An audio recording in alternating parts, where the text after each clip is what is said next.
Today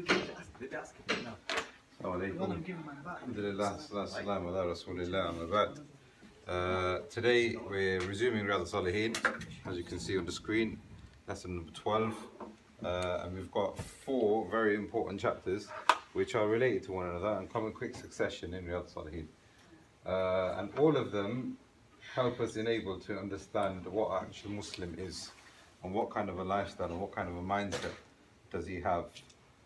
The first chapter we're going to be looking at today is about concealing and not exposing, whether it's yourself, whether it's your brother. Then what this leads to is the next chapter, helping, coming to the aid of your brother, meeting his needs, walking with him. And then we're going to look at intercession on behalf of your brother. If you know that he is good for something, then help him out in that. Verbally help him out in that. And again, intercessions, if there, sorry, this shouldn't say intercession, this should say reconciliation. So if there are problems in brotherhood, if there are problems with yourself, if there are problems in your household, advice and reconciliation. So this last word here should be reconciliation. So these are the 4 chapters that we want to. But before we go any further, I got this benefit from my elder brother, Sheikh Abdul Rahman Mahdi. And he shared this benefit with me, and I thought I have to share it with you guys as well. Now, we were discussing, and we have quite stimulating conversations sometimes, and we were discussing about Islamic history. And for you guys, what I want to do is I thought I'd make a timeline which can illustrate what we were talking about. A timeline of Islamic history. Okay, so now if we start off when Muhammad came, we were around about here, which was a low point. And then gradually it went up. So let's say Makkah, the Meccan period, and then arguably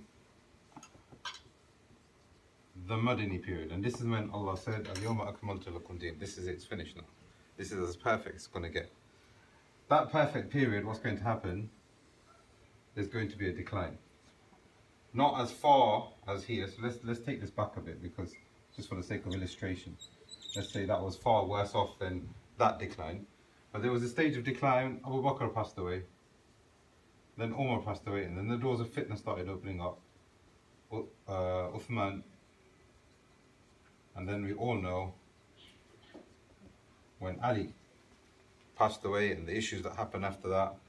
But I call this a blip, even though companions were fighting each other, even though there was heavy discord, I still call this a blip because the ulama have said that this didn't really exceed 12 months.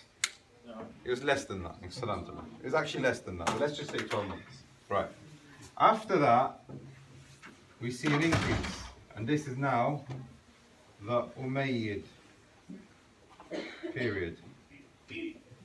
This is now the Umayyad period. I don't know if you can read that, but that's the Umayyad period. And then that gradually grew, and we saw Islam spread from the east to the west to the doors of Toulouse. And they thought there's nothing going to be beyond that, so they just left it. And all the way to China, and China was a superpower, so they said just leave China. North, South, Africa completely full. So now, this is the Umayyad period, and this is how it expanded. To the extent that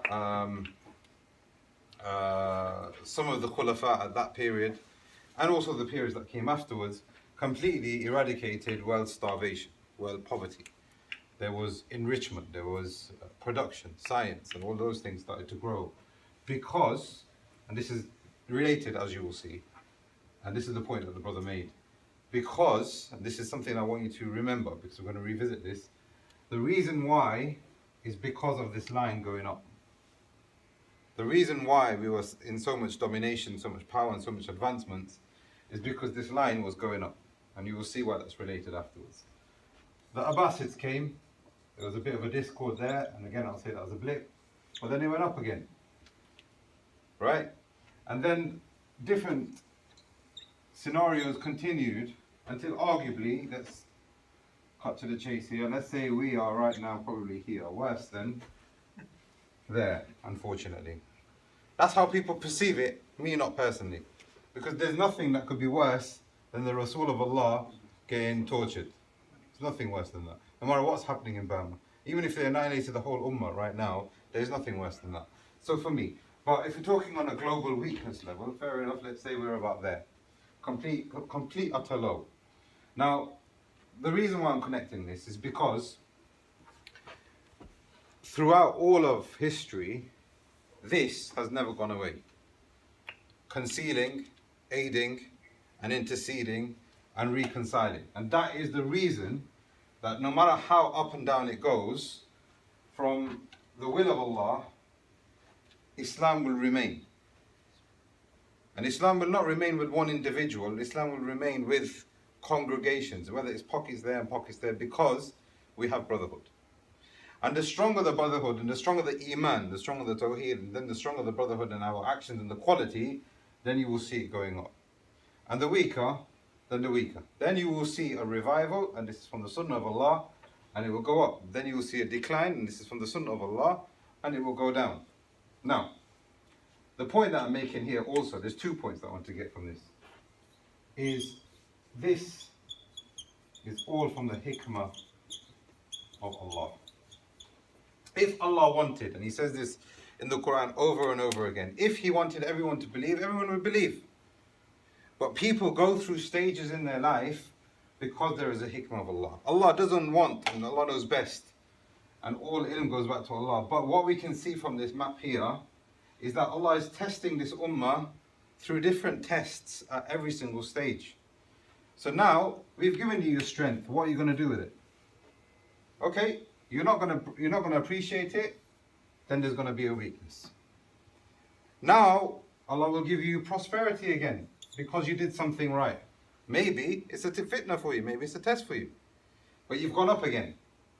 And all of this shows the hikmah of Allah, because there's going to be stages of just normal tests. There could be stages of poverty. There could be stages of our enemies being stronger than us. There could be different stages that this ummah is going through, but that's all because of the hikmah of Allah. And it's not from the hikmah of Allah to keep you strong all the time, to keep you scientifically advanced all the time, to keep you militarily advanced all the time. That's not from the hikmah of Allah. And the reason, arguably the reason why, is because this dunya is not our objective. So someone will come to you and say, well, look at you Muslims, you haven't done anything for hundreds of years, and you guys are backward, and you guys are doing this, your religion is backward, and all of that. We say in response to all of that, yes, you're right. And that's probably because of what's on the board there, what we're going to look at. But there's also this. And our attachment and our benchmark and our reflection and our grading of what is success is not here.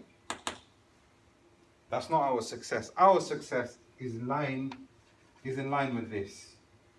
Allah's going to put you individually through a test. Therefore, the ummah is going to have that test.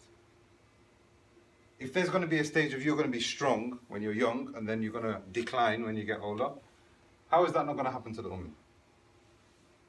So that's one thing here, is that there is a divine hikmah from Allah Jalla wa Ala that we go through these stages. And I've forgotten the second point. But this is very important, connected to this. Now, the reason why this is important is because it's through our iman and through our ability to unite and be actual brothers. This is the only way that we can remain as a ummah, and we can remain consistent until Yawm al-Qiyamah. And we will pass these tests, whether it's an up or a down test. Look at this situation here. What did Allah say about that situation? إِنَّمَا الْمُؤْمِنُونَ إِخْوَةٌ. That there's going to be ta'ifatan, that there's going to be two parties, they're going to be fighting each other at this blip here. But at the same point, you're brothers. You should be concealing, you should be reconciling, you should be aiding, you should be interceding. Imam al-Nawawi here, rahimahullah, said, concealing the faults of the Muslims and exposing them only in dire need. And unfortunately, this last bit here has been erased. This has become the chapter, and this has been completely forgotten. So it's more or less now about exposing. I'm not talking about religious people, because religious people do that a lot, but I'm talking about everyday Muslims. Ghiba has become very, very common, whereas Islam is the complete opposite. Islam doesn't say, well, okay, this person, he's done something wrong, let's put it on the front page news. That would never happen in Islamic context. Islam is about concealing, and Islam is about not exposing, and